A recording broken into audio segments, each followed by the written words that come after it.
That celebrates unity, resilience, and progress. Experience the vibrancy of the diaspora at your fingertips. Don't miss out. Empower your perspective today. Search African Diaspora News Channel and join the conversation. My name is Naledi Mfoloe, and it is my absolute pleasure to welcome you to the latest edition of the African Diaspora News Channel, where we unravel the stories that shape our world and our communities. In a bold statement, the newly appointed president of Senegal, Bassirou Faye, has announced that Senegal will no longer allow foreign military bases on its soil. Now, this, my friends, is a clear challenge to the long-standing military ties with France. Faye emphasized that the revision of Senegal's military doctrine would ensure that no military bases would be allowed in Senegal or any country.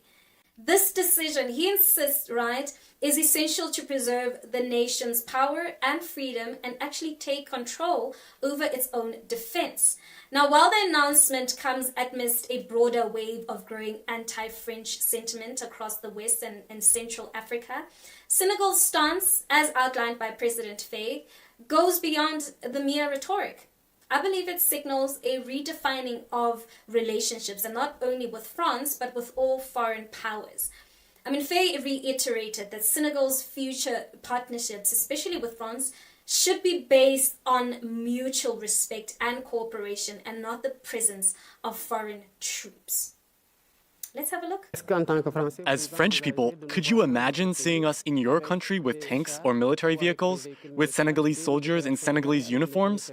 That's what history has been like. France has enslaved, colonized, and remained. The announcement comes just days after Special Envoy to Africa Jean-Marie Bockel submitted a report on the reconfiguration of France's military presence on the continent.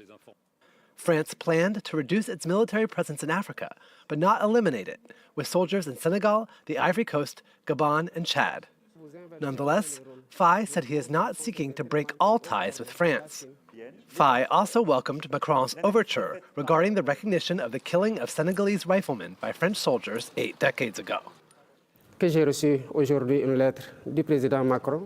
I received a letter from President Macron in which he acknowledges that it was indeed a massacre.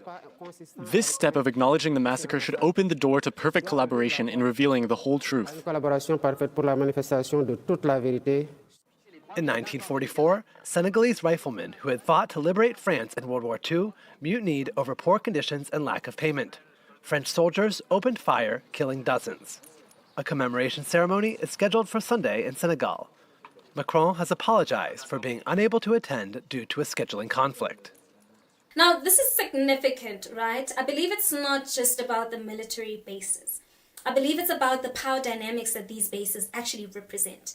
For far too long, right? Many African countries have had foreign military forces stationed within their borders, often under the gaze of security cooperation, but at what cost to their sovereignty?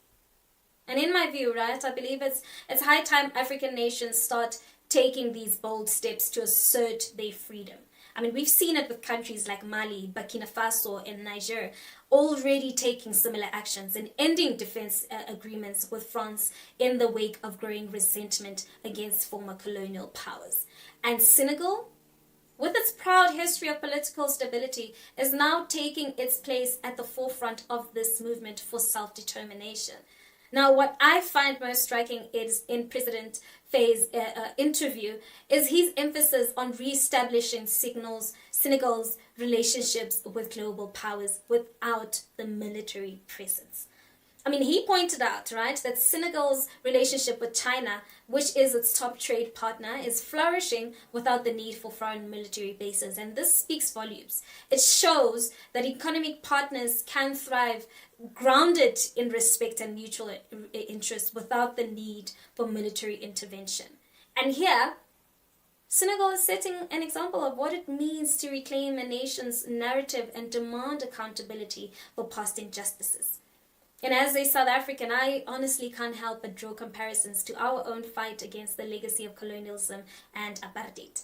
We've seen our own struggles for justice. And I truly believe that nations across the continent are increasingly realizing the importance of standing up for their sovereignty. Whether it's challenging the presence of foreign military forces or demanding reparations for historical wrongs, we are slowly seeing the change. We're witnessing a shift in African diplomacy, one that prioritizes the sovereignty and independence of our nations. And whether it's Senegal or it's Chad or any other country seeking to reassess its relationship with foreign powers, these movements are a reflection of a collective desire to break free from the remnants of colonial control. And the message is clear. Africa is no longer willing to accept foreign military bases or interference on its terms. Africa is ready to take its own path and build equitable relationships and demand the respect it rightfully deserves. And honestly, I am here for it. What do you think about this? Please, let's keep the conversation going in the comment section. We really want to hear from you. Let's keep engaging in the comment section. And while you're at it, please don't forget to give this video a thumbs up. That's it from me till we meet again. It is goodbye for now.